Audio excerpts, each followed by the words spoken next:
Hi students, welcome back to the channel Mantra Athlete. तो बेटा आइए करते हैं part number second question number third का। तो इसकी स्टेटमेंट है हमारे पास, the larger of two supplementary angles exceeds the smaller by 18 degrees, find them. तो बेटा उसने हमें इस इक्वेशन में क्या कहा है कि हमने सप्लीमेंट्री एंगल्स को फाइंड आउट करना है। तो सप्लीमेंट्री एंगल्स कौन से होते थे? अगर दो एंगल्स को जोड़ने के बाद उनका सम 180 बन जाए तो वो दोनों के दोनों एंगल्स कौन से होते हैं बेटा? Supplementary angles. तो हमने सप्लीमेंट्री एंगल्स फाइंड आउट करने हैं। उसके साथ हमें एक कंडीशन ये दी है कि जो उन दोनों में से लार्जर एंगल होगा वो स्मॉलर एंगल से कितने डिग्री ज्यादा है? 18 डिग्री ज्यादा है। तो एक रफली सा डायग्राम बनाकर मैं आपको समझा देता हूं बेटा। पहले बात हम करेंगे सप्लीमेंट्री एंगल्स की। तो मान लीजिए कि हमारे पास कोई दो एंगल्स हैं, फर्स्ट वन ये, सेकंड वन ये। तो ये बेटा लार्जर एंगल है और ये स्मॉलर एंगल है। इन दोनों को जोड़ने के बाद बन क्या रहा है? 180 डिग्री। तो हम कहेंगे जो लार्जर और स्मॉलर एंगल है बेटा, ये कौन से एंगल है? Supplementary angles. तो हमने सप्लीमेंट्री एंगल्स फाइंड आउट करने हैं। तो यहीं से इस क्वेश्चन की शुरुआत करेंगे। हम इन्हीं एंगल्स को पहले अज्यूम करके चलेंगे। तो हम इसके सॉल्यूशन में सबसे पहले बेटा अज्यूम करेंगे कि let the first larger angle is equal to X. तो बेटा मैंने लार्जर एंगल को क्या ले लिया? एक्स ले लिया। अब किसकी बारी अज्यूम करने की? स्मॉलर एंगल की। उसे हम लेंगे वाई। तो मैंने यहां पे लिख दिया let the second smaller angle be Y. तो मैंने ये क्या ले लिया बेटा? वाई। अब जैसे हम हर क्वेश्चन में करते हैं, फिर इसके बाद यूं करने के बाद हम स्टेटमेंट को देखते हैं अकॉर्डिंग टू स्टेटमेंट। तो मैंने आपको बताया था स्टेटमेंट में बेटा हम क्या देखते हैं, हमें कोई दो कंडीशंस चाहिए जिससे हमारा लीनियर इक्वेशंस का पेयर बनेगा। तो इन्हें हम लिखेंगे साइड बाय साइड। यहां पर लिखेंगे फर्स्ट कंडीशन जो इस इक्वेशन को पढ़ने के बाद हमें मिलेगी। तो बेटा फर्स्ट जो कंडीशन है वो तो यही है कि जो एंगल्स है वो क्या है? Supplementary angles. तो फर्स्ट कंडीशन तो ये है कि sum of two angles is equal to 180 degree. तो ये क्योंकि ये कौन से एंगल थे बेटा? सप्लीमेंट्री एंगल्स थे। ये उनकी कंडीशन होती है। हमने 7th 8th क्लास में बहुत ही अच्छे ढंग के साथ पढ़ा है कि सप्लीमेंट्री कौन से होते हैं और कॉम्प्लीमेंट्री एंगल्स कौन से होते हैं बेटा। अब देखते हैं सेकंड कंडीशन क्या दी है। सेकंड कंडीशन उसने दी है कि जो लार्जर एंगल है कि larger angle exceeds the smaller by 18 degree. तो सेकंड कंडीशन ये है कि जो लार्जर एंगल है वो किससे ज्यादा है? स्मॉलर एंगल से कितना ज्यादा है? 18 डिग्री। तो इससे जो हमारी बेटा इक्वेशंस बनने वाली है कौन कौन सी बनने वाली है? तो जो पहली इससे कंडीशन बनेगी, तो फर्स्ट एंगल कौन सा है? एक्स, और दूसरा स्मॉलर कौन सा है? वाई।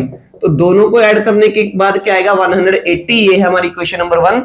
तो यहां से जो बन रही है कि x प्लस वाई क्या बनेगा बेटा? दोनों एंगल्स को जोड़ने के बाद हमारा क्या आएगा? 180। Is it clear? अब बात आती है सेकंड कंडीशन की। तो सेकंड कंडीशन में जो लार्जर एंगल है बेटा, लार्जर एंगल क्या है? वो है हमारे पास x। तो लार्जर एंगल किसके इक्वल है? अगर मैं स्मॉलर एंगल y में, स्मॉलर एंगल क्या है? y में कितना ऐड कर दूं? 18 डिग्री ऐड कर दूं। ठीक है बेटा। अब हम क्या करेंगे? y को ट्रांसवर्स करेंगे। x minus Y is equal to 18 degree. ये है बेटा इक्वेशन नंबर 2। अब इन दोनों इक्वेशंस को लेंगे, सब्स्टिट्यूशन मेथड को यूज करेंगे, क्या निकालेंगे? हमारा सॉल्यूशन। तो आइए बेटा फटाफट कर देते हैं। तो सबसे पहले हम यहां पे राइट कर लेते हैं जो हमारा पेयर आया है x plus Y is equal to 180, x minus Y is equal to 18 degree. ये है इक्वेशन नंबर 1, ये है इक्वेशन नंबर 2। तो बेटा इन दोनों में से जो सब्स्टिट्यूशन का स्टेप है वो क्या है? इन दोनों में से एक इक्वेशन को चूज कीजिए। तो मैंने कौन सी चूज की है? Equation number 1। तो हम लिखेंगे फ्रॉम इक्वेशन नंबर 1। तो इक्वेशन नंबर 1 से बेटा हमने करना क्या है? फिर से एक बार बता देता हूं, इक्वेशन नंबर 1 से हमने क्या करना है, x या फिर y की वैल्यू को फाइंड आउट कर लेना है, ठीक है। तो यहां से मैं निकालने वाला हूं x की वैल्यू। तो x मेरे पास आया है बेटा 180 डिग्री माइनस y। अब जो हमारा x आ गया बेटा, इसे सब्स्टिट्यूट किस में कर रहा है, इसे हमने किस में रखना है, इक्वेशन नंबर 2 में, इक्वेशन नंबर 1 में नहीं, ठीक है। क्योंकि इक्वेशन नंबर 1 से तो हमने वैल्यू निकाली है, रखनी किस में, आप बारी किस में, इक्वेशन नंबर 2 में रखने की। और यहां पे हम लिख भी देंगे कि put x is equal to 180 minus Y in equation number 2। अब इक्वेशन नंबर 2 को राइट कर लो बेटा, ये क्या थी, x minus Y is equal to 18 degree.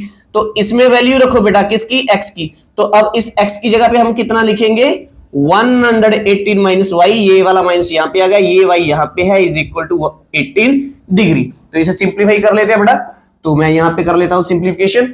तो क्या आएगा, 180 माइनस माइनस क्या बन जाएगा, माइनस का 2y इज इक्वल टू, ये क्या है बेटा 18 डिग्री। तो हम क्या करेंगे, 180 डिग्री को ट्रांसवर्स कर लेते हैं। तो यहां पे मेरे पास आया माइनस 2y, 18 माइनस 180, क्योंकि 180 पॉजिटिव का है, जब हम इस साइड लेके जाएंगे माइनस का हो जाएगा।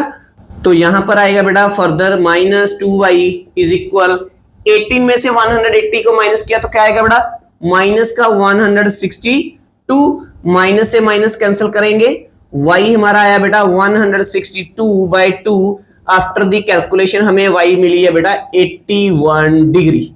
क्लियर है बेटा।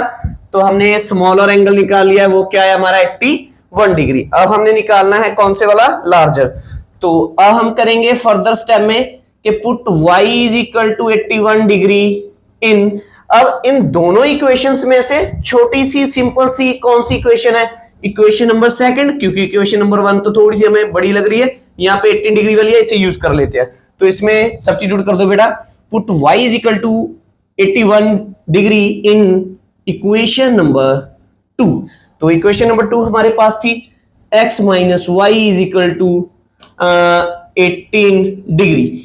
तो x माइनस y की जगह पे क्या रखेंगे, 81 इज इक्वल टू 18, 81 को ट्रांसवर्स करेंगे राइट हैंड साइड पे, तो हमें मिल जाएगा students x is equal to 18 plus 81। तो हमें x क्या मिली है, 99। तो हमें x मिल गया स्टूडेंट्स 99 डिग्री। तो ये हमारा आया है 99। अब इन दोनों को अगर हम ऐड करेंगे बच्चों, तो हमें क्या मिलेगा, 180 डिग्री। तो दैट्स मीन ये दोनों x और y एक दूसरे के क्या है, सप्लीमेंट्स हैं, ठीक है। तो यही हमने निकालना था। तो यहां पे नीचे लिखेंगे here solution is x larger angle x। तो हमारा लार्जर एंगल आया बेटा 99 degree and the smaller one and smaller angle that was y, वो हमने फाइंड आउट किया है 81 डिग्री। तो ये है हमारा बेटा सॉल्यूशन इस क्वेश्चन का, ये आपका हो गया आंसर। क्लियर है बेटा। आई हो आपको बहुत ही अच्छे ढंग के साथ समझ में आएगा। बस इसमें हमने यही करना है कि जो दोनों की दोनों कंडीशंस है वो हमने इक्वेशन को पढ़कर बहुत ही अच्छे ढंग के साथ यहां पर लिख लेनी है, उसके बाद वहां से इक्वेशंस बनाकर सब्स्टिट्यूशन मेथड को अप्लाई कर देना है। क्लियर बेटा। तो अगर आपको मेरे टीचिंग का मेथड अच्छा लगे तो प्लीज मेरी इस वीडियो को लाइक और शेयर कीजिए, मेरे चैनल को सब्सक्राइब कीजिए। मिलेंगे नेक्स्ट पार्ट में, जिसमें हम करेंगे नेक्स्ट क्वेश्चन बहुत इजी एक्सप्लेनेशन के साथ कि आपके ये क्वेश्चन जो होंगे आपके माइंड में बैठ जाएंगे। तब तक के लिए thanks for watching, take care, bye bye dear students.